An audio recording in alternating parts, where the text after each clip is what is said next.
یہ کہتے ہیں کہ ان کی والدہ کو کینسر ہے، اور یہ کہتے ہیں میں نے سنا ہے کہ اگر اونٹنی کے دودھ اور پیشاب کو ملا کر پیا جائے تو اس سے شفا مل جاتی ہے، کیا واقعی ایسا ہے؟ ایسا ہے تو پھر ہم نے تو اکثر سنا ہے کہ پیشاب ناپاک اور اس کا استعمال ناجائز ہوتا ہے۔ دیکھیں، یہ کسی نے آپ کو ویسی کہہ دیا کہ کینسر کا علاج یہ ہے، یہ جائز نہیں ہوتا۔ صرف ایک قبیلہ عرینہ تھا جو نبی کریم صلی اللہ علیہ وسلم کے پاس آئے اور انہوں نے اسلام قبول کیا، لیکن مدینے کی آب و ہوا ان کو میسر نہ آئی، یعنی راس نہ آئی، اور ان کے پیٹ پھول گئے۔ تو نبی کریم صلی اللہ علیہ وسلم نے بس ان کے لیے پرٹیکولر فرمایا کہ ان کو مدینے کے باہر صدقات کے اونٹ کے پاس لے جاؤ اور اونٹنیوں کے دودھ میں ان کا پیشاب ملا کر ان کو پلاؤ۔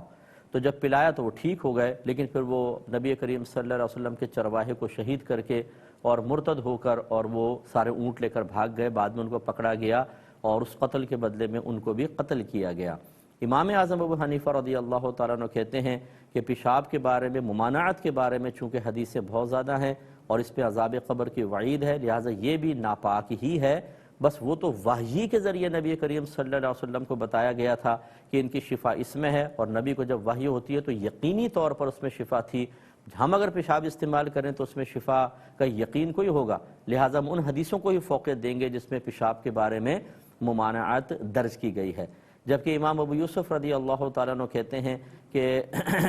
معقول اللحم، جو یعنی جن جانوروں کا گوشت کھانا جائز ہے، ان کا پیشاب صحیح ہوتا ہے، اس پاک ہوتا ہے، کیونکہ دیکھیں نبی کریم نے ایسا کیا۔ اور امام محمد رحمۃ اللہ علیہ جو ہیں وہ دوا کے طور پر اس کے علاج کو جائز قرار دیتے ہیں، یا مجھے شاید مسٹیک ہو رہی ہے، امام محمد یہ فرماتے ہیں کہ دوا کے طور پہ استعمال ہو سکتا ہے، یا امام ابو یوسف، یہ تھوڑا سا مجھے ذہن میں ڈاؤٹ آ رہا ہے، لیکن بہرحال ہے یہی مسئلہ کہ بعض کہتے ہیں کہ جیسے امام محمد، ہاں معقول اللحم جانوروں کے گوشت کو، کہ جن کا گوشت کھایا جاتا ہے، ان کے پیشاب کو اس حدیث کی بنا پہ کہتے ہیں وہ پاک ہے، جبکہ امام ابو یوسف کہتے ہیں کہ ناپاک ہی ہے لیکن علاج کے لیے جائز ہے۔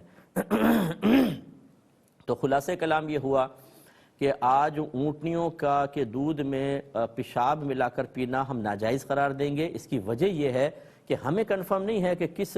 مرض کے اندر یہ استعمال ہوگا۔ نہ نبی کریم صلی اللہ علیہ وسلم نے صحابہ کرام کو مطلقاً اجازت دی کہ جو بیمار ہوا اسے فرمایا ہو کہ اونٹنی کا پیشاب اور دودھ ملا کر پی لو، ایسا نہیں ہوا۔ تو لہٰذا حرمت والی آیات کو ہی فوقیت ہوگی، حدیثوں کو فوقیت ہوگی، اور پیشاب کا استعمال ناجائز ہی رہے گا۔ یہ کسی نے ویسے حسن ظن قائم کر کے آپ کو کہہ دیا ہوگا والدہ کو کینسر ہے تو ایسا کر کے پلا دیں۔ یہ کس نے کہا کہ یہ دودھ پلائیں گے پیشاب ملا کے تو کینسر کا علاج ہو جاتا ہے؟